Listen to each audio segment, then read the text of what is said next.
कुम्भन दास जी के चरित्र में ऐसी एक कथा आती है कि श्री कुम्भन दास जी बहुत अकिंचन थे। उनके घर में धन संपत्ति नहीं थी। ठाकुर जी साक्षात प्रकट होकर उनकी गोद में बैठ करके खेलते थे। एक दिन ठाकुर जी उनकी गोद में बैठे थे और श्री कुम्भन दास जी तिलक लगा रहे थे। तो कहते हैं कुम्भन दास जी के घर में आरसी भी नहीं थी, शीशा भी नहीं था। कुम्भन दास जी तिलक कैसे लगाते थे? दो उपाय थे कुम्भन दास जी के। कठौते में जल भरते थे, उसमें अपना प्रतिबिंब देखते थे जल के अंदर, और प्रतिबिंब देख के फिर तिलक लगाते थे। या फिर ठाकुर जी किसी दिन खेलते खेलते उनकी गोद में आ जाते और गोद में बैठे बैठे ठाकुर जी बताते, हाँ कुम्भना यहाँ ते सीधो ले चल लगो। अब यहाँ नीचे तो नेक घुमाए दे, अब यहाँ ते नेक ऊपर कर ले, बीच में देहात न कोने कर, अब यहाँ कर। ठाकुर जी तिलक लगवाते थे कुम्भन दास जी का। कुम्भन दास जी के चरित्र में आता है कि श्री कुम्भन दास जी जब अपने खेत में हल जोतते थे तो ठाकुर जी ऐसे अपनी पीतांबरी में अनाज आदि जो भी होता था वो लेके स्वयं डालते हुए चलते थे कुम्भन दास जी के साथ। पर कुम्भन दास जी ने कभी ठाकुर जी से कोई याचना नहीं की। एक दिन की बात है, कुम्भन दास जी अपने खेत में हल जोत रहे थे, ठाकुर जी पीछे ऐसे उड़ाते हुए चल रहे थे सब बीजों को। इतने में मंदिर का घंटा बजा और जोर जोर से जैसे घंटे बजने लगे तो कुम्भन दास जी ने तुरंत हल छोड़ा, हाथ धोने लगे, पांव में जल डालने लगे, मुख पोंछा और तुरंत मंदिर की ओर भागने लगे। ठाकुर जी बोले, कुंभना कहां जा रहा है? जय जय दर्शन को समय है गयो, मंदिर जा रहा हूं। बोले, तू भी कुंभना कैसो बावड़ो, मैं तेरे संग यहाँ खेत में खड़ा हूं, तेरे संग हल जुतवा रहा हूं और तू मंदिर में भाग रहा हूं मेरे दर्शन को। कुम्भन दास जी बोले, जय जय यहां तो आप अपनी इच्छा से आते हो, आज आते हो, कल आओगे कि नहीं इसका कोई प्रमाण थोड़े। और कल मुझसे कोई अपराध हो गया, परसों मुझसे कोई अपराध हो गया तो क्या पता आप मुझसे मिलना ही बंद कर दो।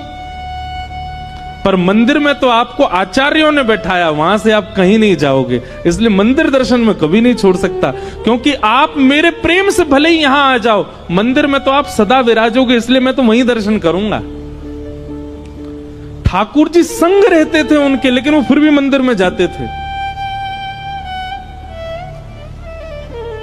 कभी ठाकुर जी से याचना नहीं करी कि मेरे परिवार को नेक समृद्ध बना दो, मेरे घर पे नेक व्यवस्था करवा दो, कभी नहीं। एक दिन कुम्भन दास जी की गोद में ठाकुर जी बैठे थे तो कुम्भन दास जी की दाढ़ी से खेल रहे थे ठाकुर जी छोटे से। तो ठाकुर जी ने मन में विचार किया, कुम्भन दास के घर में बड़ी दुर्बलता है, मैं कोई राजा के मन को चेताता हूं ताकि वो आधी संपत्ति कुम्भन दास को दे जाए। सो ठाकुर जी एक बड़े बादशाह, एक बड़े राजा के स्वप्न में गए और स्वप्न में जाकर के ठाकुर जी ने आज्ञा कर दी, बोले, तेरी मनवांछित इच्छा जो तू चाह रहा है, तेरे महल में ये काम हो जाए, तेरी पत्नी के एक बालक हो जाए, सब पूर्ण हो जाएगा, लेकिन उसके लिए तुझको एक काम करना पड़ेगा। अपनी इतनी संपत्ति गिरिराज जी लेके जा और श्री गोवर्धन में कुम्भन दास जी हैं, उनको जाके भेंट करके आ। संपत्ति भेंट करने से तेरे काम पूरे हो जाएंगे। ठाकुर जी की आज्ञा मान करके वो राजा कुम्भन दास जी के यहां गया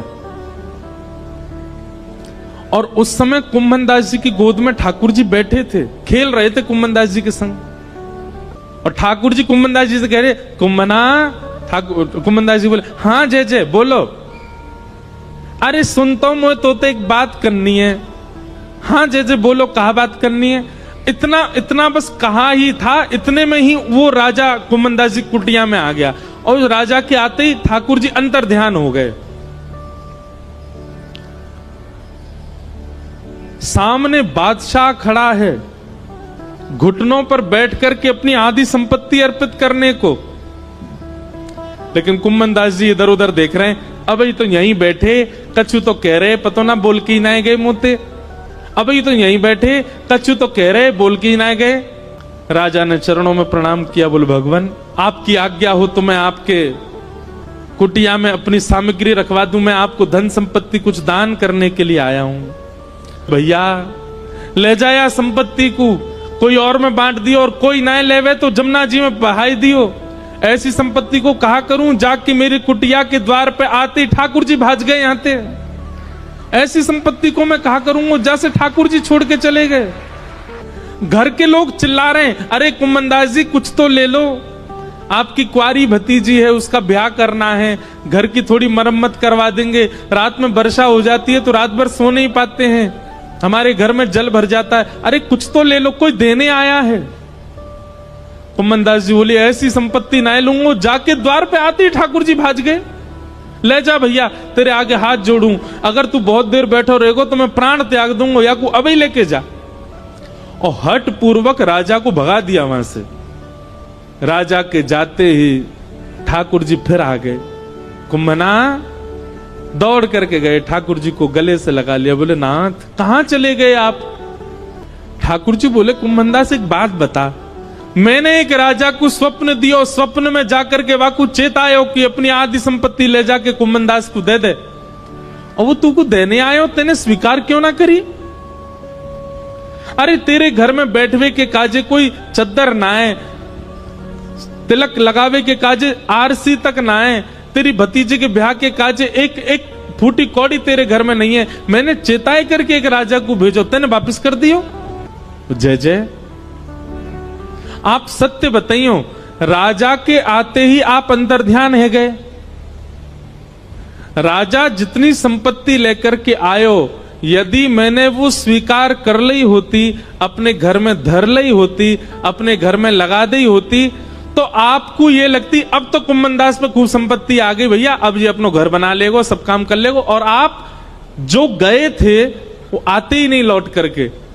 पर मैंने उस संपत्ति को स्वीकार नहीं किया तो आप पूछने के लिए दोबारा आ तो गए मेरे घर पे। यह मेरा सौभाग्य है कि मेरे ठाकुर जी फिर प्रकट हो गए। आपको लगती कि भैया यहाँ पे तो अब सुख समृद्धि है गई, अब अपने आप सब लोग गुजर बसर कर लेगो।